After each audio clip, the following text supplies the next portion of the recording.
Good afternoon, sir and everyone. My name is Eating. Today, I will be discussing the relevance of the Human Resource Development Funds Act 2001, also known as HRDFA.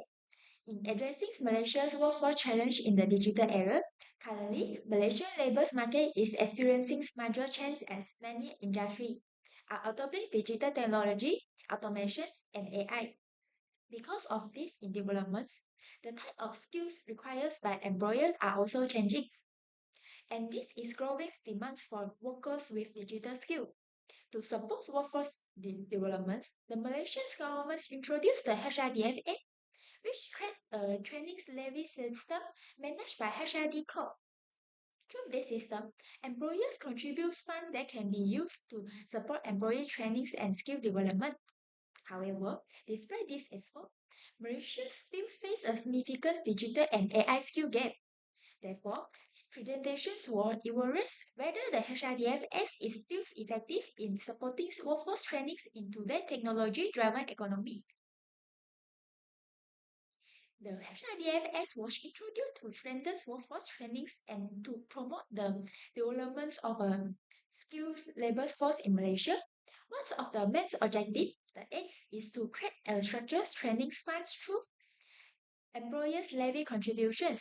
This is then used to finance training program that helps employees improve their skills and competency.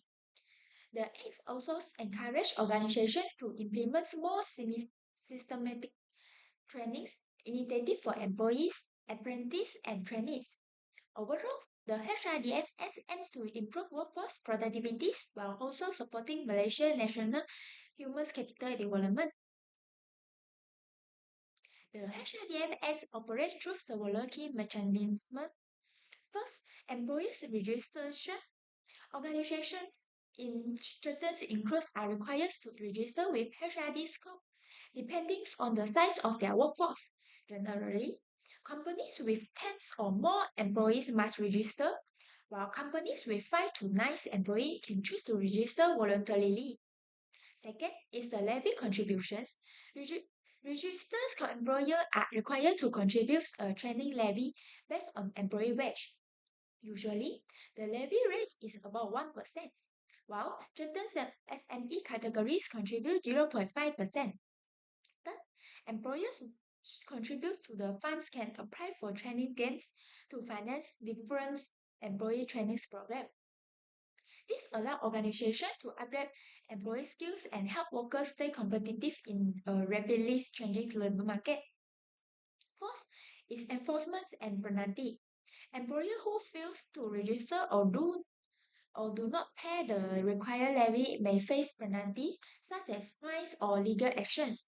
These enforcement measures help ensure that organizations comply with the HRDS Act. Finally, there is the role of HRD Corp. HRD Corp is a government agency responsible for managing the HRDS system, including collecting levy payments, approving training grants, and supporting workforce development programs across Malaysia.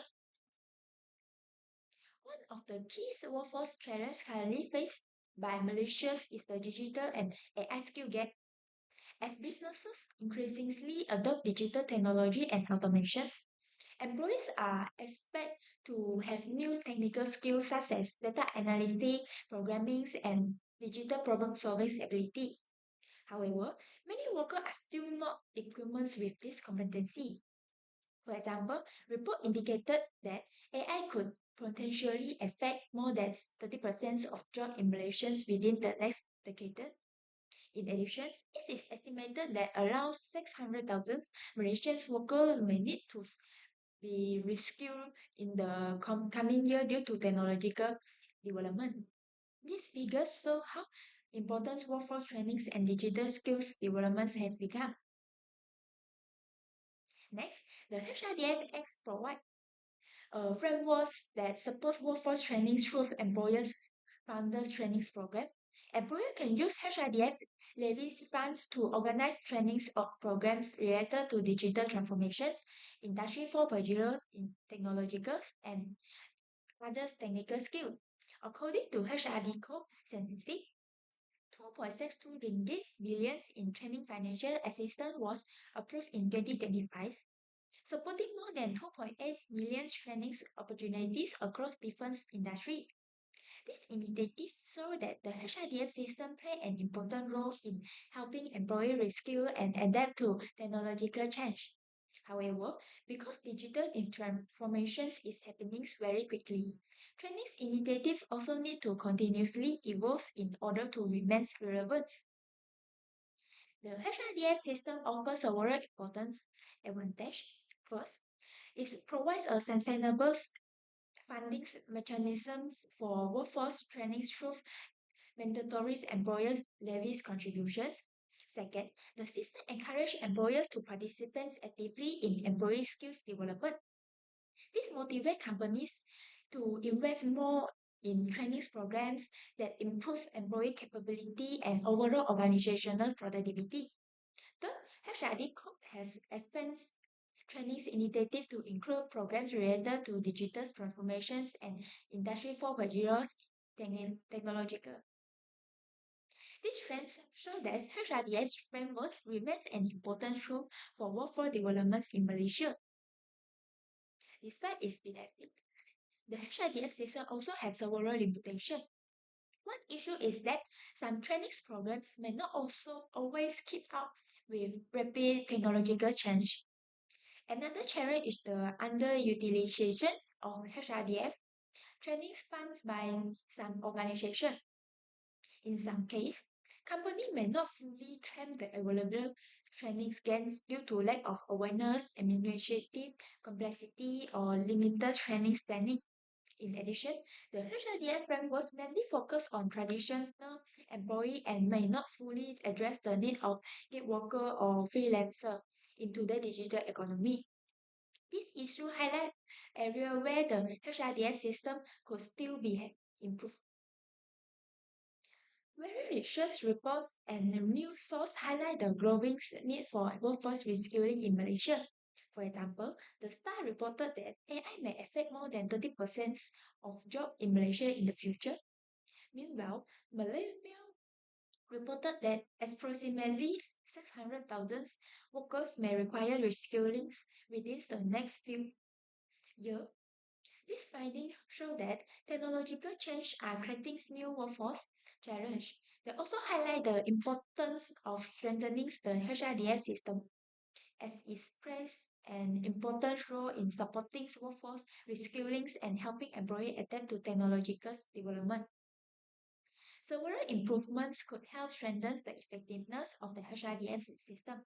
First, the training gains applications process could be simplified in order to reduce administrative barriers for employer. Second, training programs could be expanded to include gig worker and freelancer, are becoming an increasingly important part of the modern labor market. Third, stronger collaborations between industry stakeholder and training provider could help ensure that training programs better match labor market needs. In addition, incentives could be introduced to encourage more training in digital technologies and AI. In conclusion, the HRDX continues to play an important role in supporting workforce trainings and skill development in Malaysia. The levy system provides a structured funding mechanisms that encourage organizations to invest in employee training. However, the rapid development of digital technologies has also revealed several limitations in the current HRDF framework. With improvement in training accessibility, program relevance, and workforce coverage, the HRDF Act can continue to be a valuable policy tool for strengthening Malaysia's workforce in the digital economy. That is all for my presentation today. Thank you.